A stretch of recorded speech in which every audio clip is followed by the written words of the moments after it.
Hello everyone, welcome back to the channel, and today we're going to go over the basics of compression. So what is compression?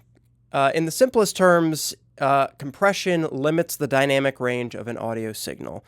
So if you have a quiet finger-picked acoustic guitar part and then all of a sudden it goes into a heavy-handed strumming part, the strumming part's going to be probably significantly louder going into the mic than the finger-picked part.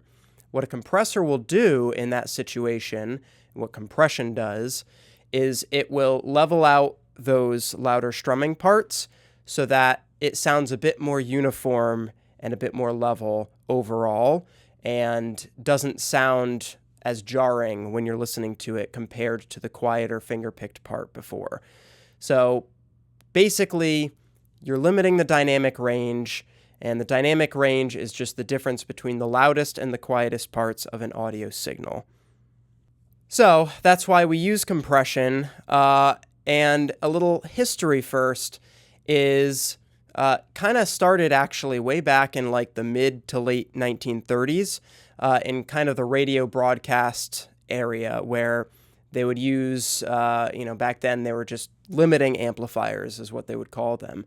And they would prevent those peaks from someone talking into a radio microphone over the air to a usable level. So basically, like we said before, you wouldn't get those spikes in volume and everything would limit itself out. They kind of evolved over the years, and a lot of times, early studios were using these radio compressors or limiting amplifiers as tools in the studio. It wasn't until a bit later, maybe the 50s or so, where they started making actual compressors for studio use. They were all tube compressors and quite slow, but then later in the 70s, they had FET compressors, which were solid state. They didn't use tubes. They reacted really, really fast. The 1176 compressor is a very famous example of that. And it kind of just evolved over the years as a tool that studios would use in, recording different instruments, drums, bass, guitars, what have you. And it imparted a sound to the tracks. But, you did have some tracks that were compressed heavier than others. And whether that was out of necessity or whether that was a creative choice, I'm not really sure, but you do sometimes hear heavier compression on tracks from the 60s and the 70s.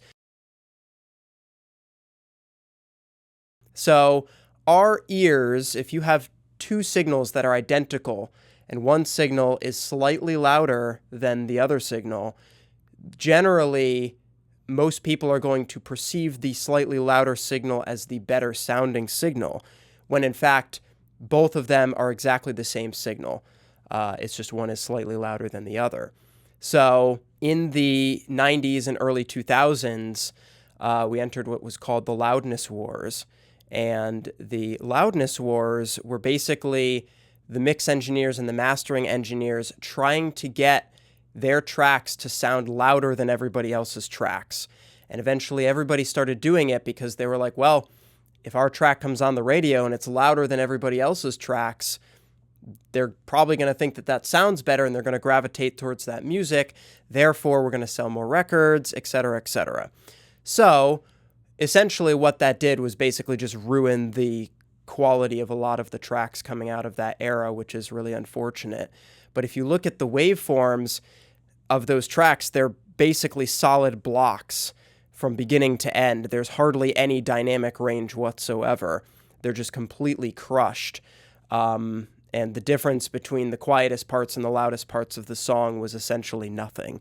But yeah, in general, that really kind of, that early digital era really kind of ruined the dynamics of recorded music. So let's jump into a few examples here. I'm going to go into Logic and pull up some drum tracks, guitar tracks, bass tracks, etc. And we're just going to see kind of what compression does, some general controls, and how you can really tailor the sound to what you want it to do and what you want the compressor to do. I personally enjoy compression just as a tool, more to control the peaks and level out a signal, but I also enjoy, running it through tubes and transformers and seeing what it does to the signal as well. So let's open up Logic and take a look at some examples. All right, so let's start looking at the compression here with some actual examples. So here I've just got the built-in default compressor for Logic. It's super clean, super basic, yeah,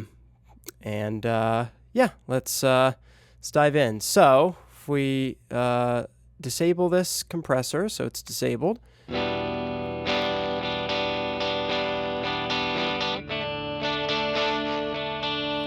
So this track is already pretty heavily distorted, so it's actually already being compressed by the amp itself.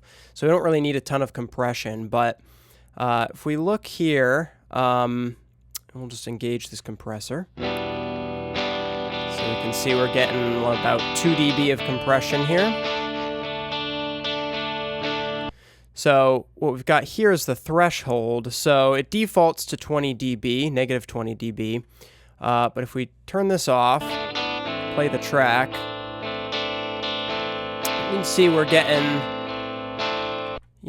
8 to 9 dB of signal out of this. So if we turn this up to about 8 dB and engage the compressor, you can see that the needle isn't really moving here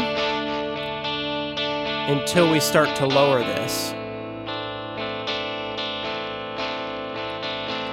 So basically what this is doing is this threshold is what tells the compressor when to activate. So basically if we've got it set to negative 25 right now, so basically now that means any signal that is above negative 25, that negative 25 dB threshold, it's going to activate. So that is definitely useful to know. And when we turn this up, we're going to get less compression, and the more we turn it down, the more compression we're going to get. So the more it's going to activate that compressor. So if we turn it down to negative 40, you can see that it's really compressing now. We got 10 dB of compression, give or take. And the more we turn it down, the quieter the signal gets, which is where the makeup knob comes in. So we can kind of restore that gain in that signal that we've lost by compressing it, because the more you compress it, the less signal is going to be output.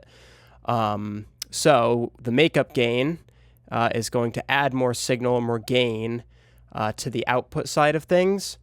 Yeah, that's just going to help you to regain what you've lost in the compression. Ratio, so it's set 2 to 1 by default. The lower you go on the ratio knob, the lower amount of compression you're going to get. So basically, where this knob sits now, 2 to 1, that is a very low amount of compression. Basically, it means for every 2 dB of signal that goes over this threshold that we set, 1 dB of signal gets through. So it'll let 1 dB through. But the higher the ratio, we move it up to 6 to 1. That means for every 6 dB of signal that's going through, it's only letting 1 dB through.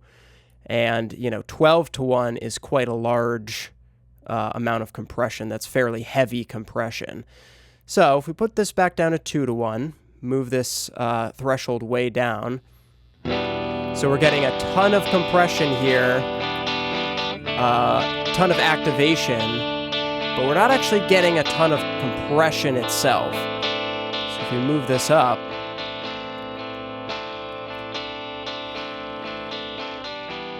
so you can see we're getting 15 to 1 is very heavy compression, and you can tell that the signal is being squashed quite a bit. and it kind of stops becoming natural. So we'll put it back up to 15. We will we'll move this knob down and just listen for the differences.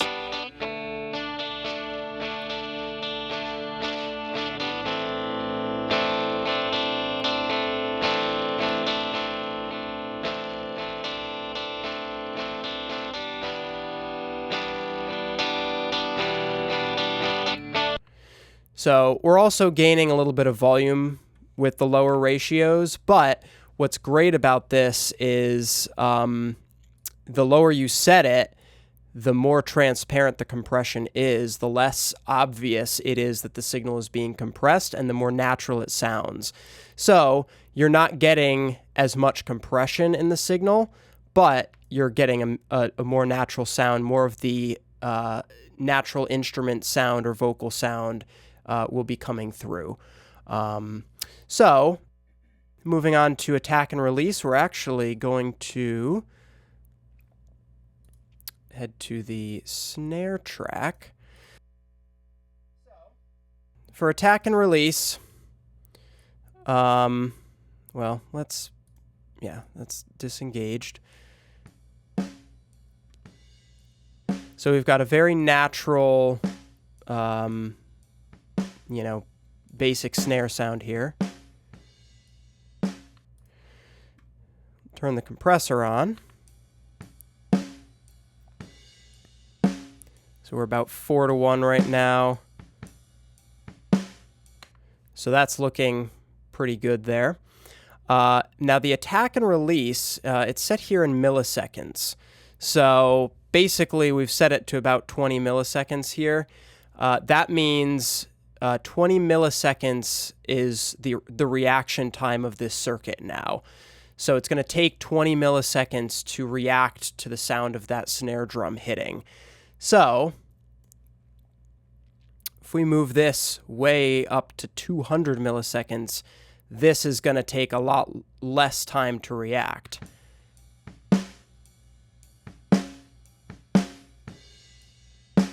So we're letting more of the initial transient hit come through, and then it's compressing afterwards, but it's not really doing a whole lot for this because a snare drum is so rapidly, putting out a signal, and then the signal is immediately not there. But if we go the opposite direction, we go 5 milliseconds, so super fast reaction time, that's going to go up a lot faster. So it's basically immediately reacting now. Now the release is the complete opposite. So it's also labeled in milliseconds generally. On this compressor it is, but generally it is on most. The slower release you have, that is going to it's going to be a lot less time that the compressor is going to take to go back down to 0. So it's going to hold on to that signal a lot more. So you're going to see once it hits fast attack, slow release, it's going to immediately hit the compressor and then also take quite a long time to back off.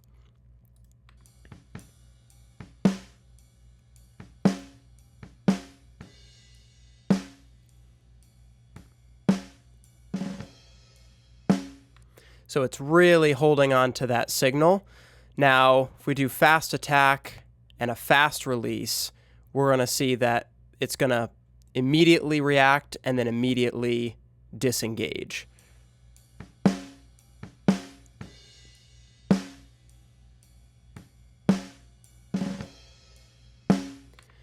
So pretty useful on drums if you have a compressor that can go really quickly like this. All right, so let's move on to bass. Now here we'll disengage that, but we've got the LA2. This is actually an LA2, not an LA2A. So this is like early 60s. This is a tube optical compressor. Very old design, very simple design. It just has a gain knob and a peak reduction knob. So the peak reduction knob is actually the amount of compression. And it's kind of a fixed ratio, but I believe on these, the higher you go, the higher the ratio of compression is. And then the gain knob is just how much signal is going into the compressor. And it's just the overall volume as well. So we hit play on this. Turn on the compressor. So we don't have a lot of signal, and because this knob is way down, we also don't really have any compression going on whatsoever. Now, we've got a healthy amount of compression, but still not a lot of signal. So let's increase that.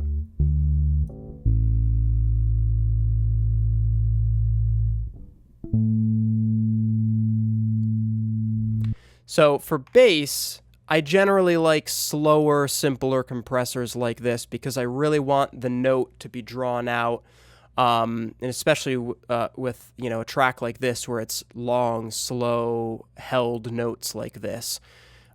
This kind of helps with the sustain of that, and I want the bass to sound really even in the mix and really smooth. So I do actually prefer higher levels of compression, especially since the bass doesn't have a lot of higher frequencies, so you're not going to notice the compressor, when the whole mix is going. It's not going to be super obvious that the bass is fairly heavily compressed. But this is nice because it's also going through the tubes and the transformer circuitry, so you get a really nice round tone, but still even and compressed.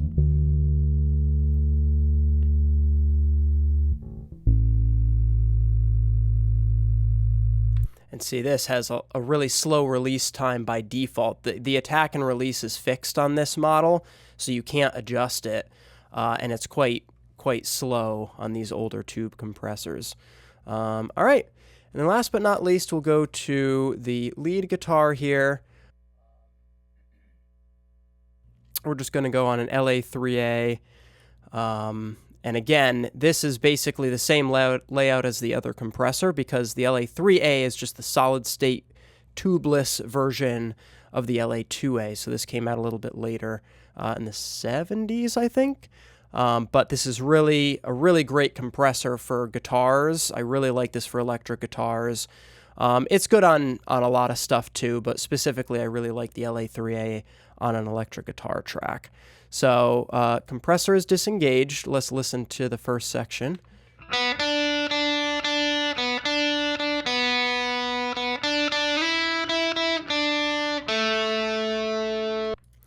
So that's pretty spiky sounding. And normally you'd go, well, let's reach for an EQ, but let's engage this compressor here.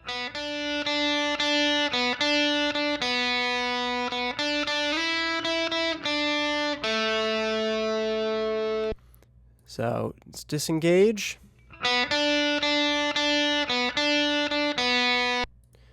And engage. So it's pretty subtle, and if you're not listening out of some nice speakers or headphones, you probably won't notice this. But the sound is smoothed out a little bit from just the character that the compressor is imparting onto this signal. So this has smoothed out that spiky, bitey tone that can be a little bit unpleasant. So this now with the rest of the track might actually sit quite nicely, and you may not have to add any EQ at all to this. So that's another thing with compressors is sometimes you try and pick a compressor that can help the signal not just with the compression and leveling out the peaks and the dynamics, but also what tone does it impart to the signal. So like with the bass track before, those tubes and transformers and that whole circuitry path really help smooth out and enhance the features that are already in the bass and really help the bass sound fuller and richer and rounder. Whereas this does a really nice job of smoothing out a spiky sounding guitar So keep that in mind too. And that's about it for now. If you have any other suggestions of things that you want me to try, let me know. And let me know if you want to see something else, some other topics, we can explore that besides compression. And yeah, please like and subscribe if you enjoyed the content, and I will see you next week.